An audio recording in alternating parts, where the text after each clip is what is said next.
Hej, jag heter Robert Gustafsson. Jag spelar Stig Engström i Netflix nya serie Den osannolike mördaren. Hej, jag heter Eva Melander och jag spelar Margareta, Stigs fru.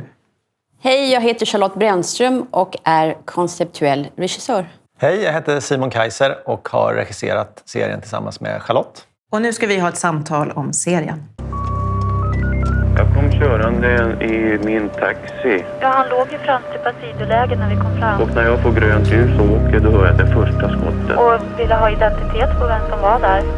Så sa Lisbeth Palme att känner du inte igen mig? Det är jag som är Lisbeth Palme. Min Olof har blivit skjuten. Och för mig personligen var det här en ganska stor sak att ta beslut om man ska göra det eller inte, i och med att jag då de facto var med där den kvällen. Var en av de som var på plats. Inte just vid mordplatsen, men på biografen. Samma föreställning av den här biofilmen som de var och tittade på.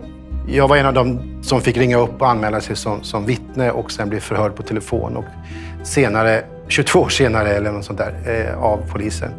Mordet på Olof Palme har liksom följt med mig under hela mitt liv, så att säga, som en slags... man hör alla dessa teorier som cirkulerar av folk som det var så och så. Men att vara där och uppleva den här vardagen, den här vardagliga känslan i den kvällen innan man slog på radion på natten av någon anledning och hörde att han faktiskt blivit skjuten. Och man faktiskt hade petat på honom bara några timmar tidigare. Det blev väldigt omskakande.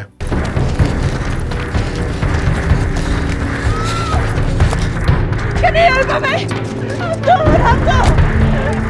Ja, ni får lov att larma polisen nu. Jag har skjutit en kille nere på Sveavägen. Vi försökte ju göra det som vi alla vet om och vara så verkligt och så nära verkligheten som möjligt. Och sen så är ju vad han gjorde på bakgatorna efter mordet, vad som hände när han kom hem och träffade Margareta. Det är ju fiktion, för det vet ju ingen om. Alltså i första hand handlar det om att hitta en sorts filmiskt universum som funkar som en helhet i sitt sammanhang och se till att det inte bryter för mycket med det verkligheten som folk kan minnas. Ni påminner ju oss väldigt ofta om att det här sa han faktiskt och det här hände och så vidare. För att liksom, vilket gjorde att man blev extra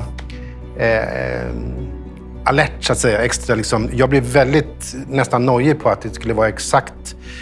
Jag lyssnade på banduttagningar, till exempel vid förhör, att det skulle låta exakt. Och i vissa fall var man tvungen att ändra för att det blir lite svårt att förstå om man skulle använda originalet. Men jag ville i mångt och mycket försöka vara så nära originalet som möjligt. Av respekt för verkliga fakta, helt enkelt.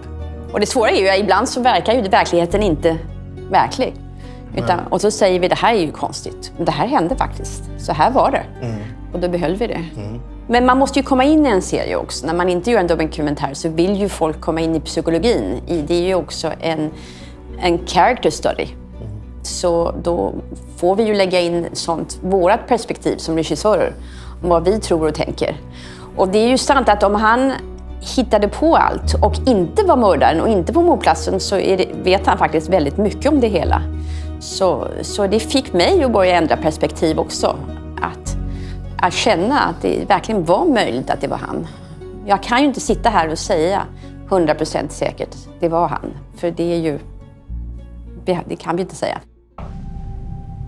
Nej. Stig mördade inte Olof Palme. Något sånt skulle han aldrig kunna göra. Han kanske inte gillade Palme, men det var han ju inte direkt ensam om. Nej, det är sant. Men politik gillade han. Politiker har inflytande och det ville Stig också ha. Det finns inte så mycket information om Margareta, mer än det som jag har hittat i den här boken då, av Thomas Pettersson, som är liksom grunden till, som serien är inspirerad av. Så där har vi hittat en del faktamässig bakgrundsstory på henne. Men annars så i samtal med Charlotte så bestämde vi att vi inte skulle ta ansvar för att liksom porträttera henne, utan vi gör en fiktiv gestaltning. Och då blir det ju intressant att också se vad är det för person, vad drivs hon av, som lever jämte en person då som hela tiden ändrar på sanningen liksom, och hon pratar om honom, ja men han har väldigt stort behov av bekräftelse och att hela tiden förhålla sig liksom till någon som skriver om deras vardag och det här enorma som händer. Jag tror att Margareta, det är ju min tolkning, gör ett val. Hon kanske vet, hon kanske inte vet, men hon gör ett val. Hon bestämmer sig för att det här kan inte hända. Men innerst inne så är det klart att hon hela tiden, och det tycker jag vi har jobbat med, funderar på vad är det. Hon har ju en känsla av att det är något som inte står rätt till.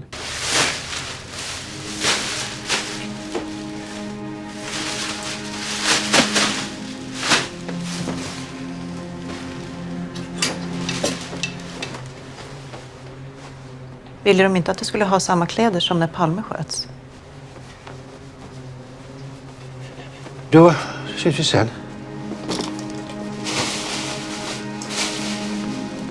Det finns väl, jag vet inte, någon statistik på hur mycket vi ljuger varje dag. Det är ganska hög siffra, tror jag. Men den typen av lögner, så kallade vita lögner, eller att lösa en konflikt på ett lättare sätt, eller att få någon att göra som du vill på ett smidigt sätt och så vidare.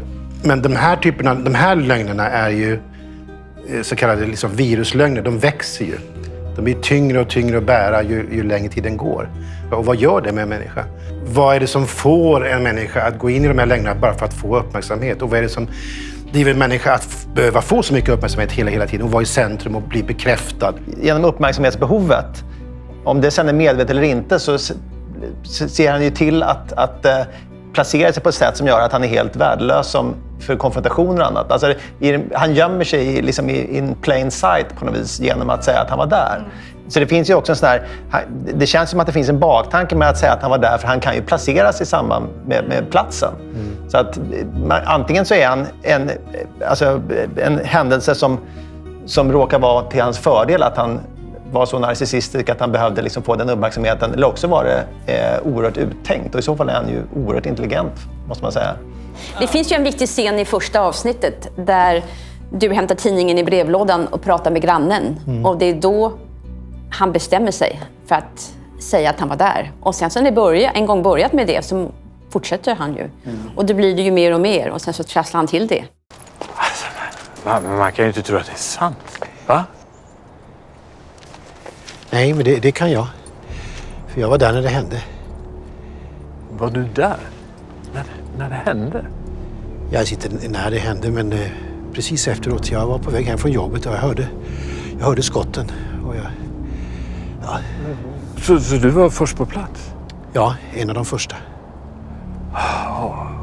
Det är ju fruktansvärt.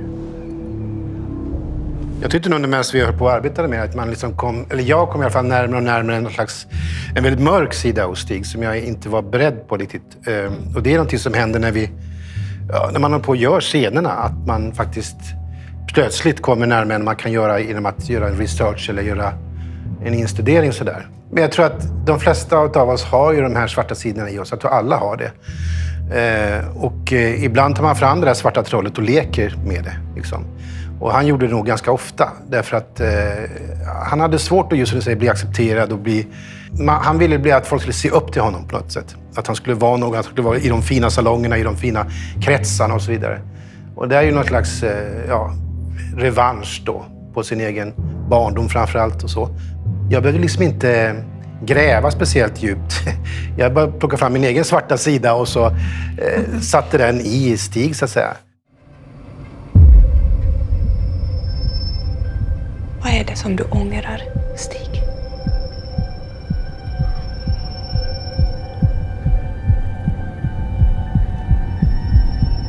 Att jag...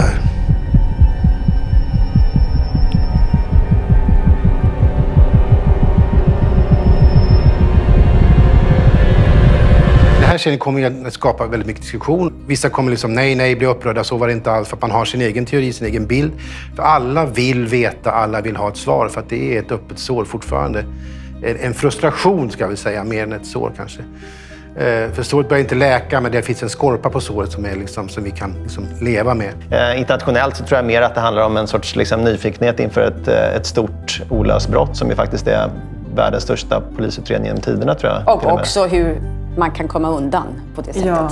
Jag tror det är något väldigt stort också. Man kan faktiskt mörda en statsminister på gatan och springa därifrån framför andra vittnen, och ingen vet. Och att utredningen håller på i 30 år.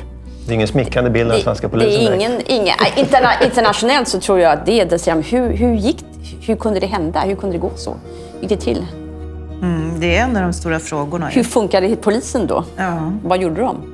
Och det är ju också intressant. Men att lösa ett mord på en statsminister som alla kräver svar så fort som möjligt globalt sett, så att säga, blir ju den anspänningen, det kravet på de poliserna är ju abnormt, så att säga. Ja.